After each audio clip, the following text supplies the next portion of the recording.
Hi, this is Adam Trickey with Specialty Toys Network. Today we're going to be looking at products catalogs IDs. This is a new feature of our cart system that will allow you to set a rerouting ID for any product in your cart system. So let's take a look at how this is used and we'll kind of see what's going on with it. The catalog ID overview is basically it's a separate identification system for any product on your cart system that will allow you to create a link to that particular product independent of its primary SKU. So let's go ahead and take a look at how this might be applied. For example, a catalog, a printed catalog or a PDF catalog, you could put a URL on your pages of your printed catalog that would go to your website. You would specify the catalog ID as the landing point, and then through the cart system you can then migrate these products around and manage these products independent of the printed asset and not worry about losing the relationship between the two systems. You could put a QR code in place. If you wanted a QR code to go to a particular product, you could link right to that product in your cart system. So let's take a little bit more look at how that kind of works. First of all, it's important to notice that the catalogs IDs are actually redirects to a URL for a corresponding product on your site. Let's take a look at an action to really see what that means. So we've got here the Good Toy Group's holiday catalog pages, and you'll notice that we've got links set up on a per product level that will allow the customer to browse to that product right in each individual store's cart system. These are all set up on this particular flip book as an example going to the Good Toy Group's catalog. So let's just take a look and see how one of these links works. So we hover over the item and click on it, and it launches a new page to the Good Toy Group site and goes right to that particular product. You notice that the URL that it goes to is different than the URL that we left from. That's because we've got a redirect happening here. So what does this mean in practical applications? Okay, let's break it down a little bit. We'll use our demo toy store to look at this in a particular case. So let's say we have a link from a product. Let's use the catalog here as an example. Let's just go to this sing-along product here. See what we've got going on here. First thing we'd take a look at is how these product URLs are assembled. We're looking at the prefix, which is the root URL for your site. So it's going to be different from the demo here. In the Good Toy Group's case, it's goodtoygroup.com. In your case, it's going to be your root URL. Then we've got a string associated with basically telling the cart or telling the website, go to the cart and go to this catalog ID. That's universal for all of the links that will be created. And then the last part is telling the catalog what ID you want to pull up or what product catalog ID you want to pull up. So that combined URL, basically if we copy that, and we'll see an example here, we go to that reference link, we'll notice that it takes us to the demo site and then redirects us to this product here, Sing-Along Star Mic. Now let's go and make some changes in the back end. So we're going to search for that product. Again, this is the Sing-Along Star Mic, the pink one.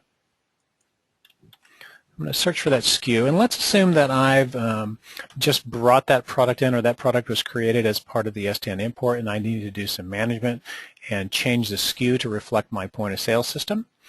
The first thing you'll notice is that there's a separate column called Catalog over here on the right. And that's what's showing your catalog ID in the relationship to your products. If you're not seeing that column, you need to go through to your columns view and manage that. It's called the categories column. Make sure it's in your working set. If you're not familiar with that, please take a look at the help pages here on shopping cart videos, and you'll see that there's inline product editor here. This particular video here, whoops, inline product editor is the one you'll want to watch on how to manage that. Okay, so we've got our publish column here and we've got our catalog ID. the product is linking correctly like we showed there, but we need to change our SKU for this item. So we're just going to go into this item here, and in this case, let's say our point of sale system just calls this by this SKU. So we'll save that. You notice that our system updated the SKU, the product SKU associated with this item. So let's go back to our reference ID here, our sample ID, or URL, excuse me. We're going to retry that again. Watch what happens here.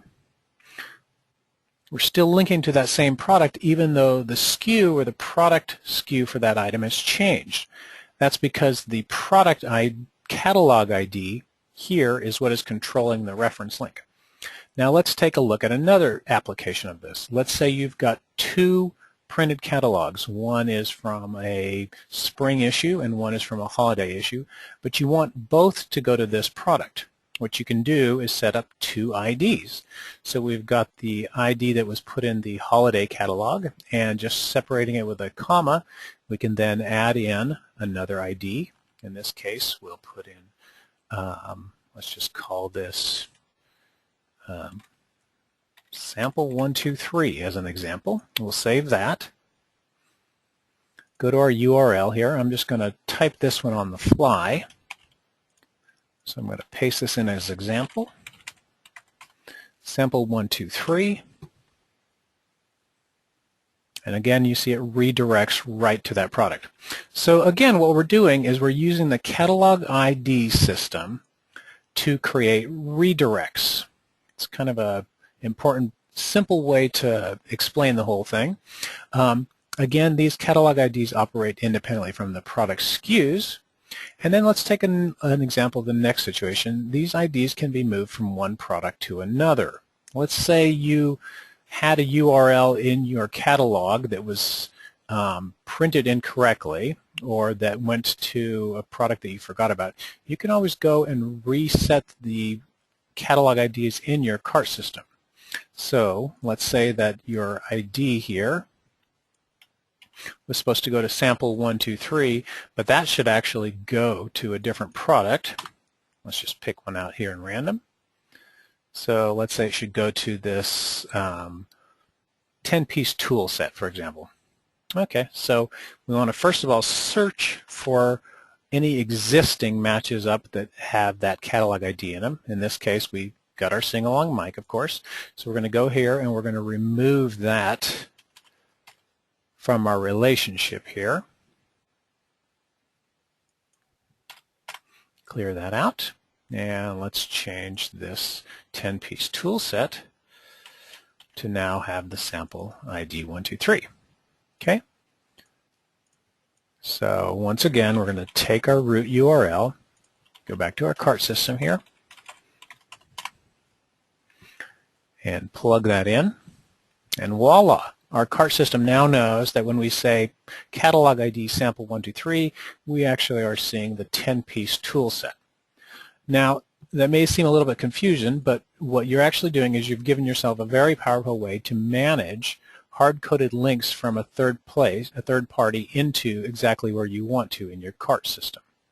You can have multiple category IDs on a product, again, to facilitate multiple issues of different printed catalogs where you have to predefine URL structures that you want linking to your catalog.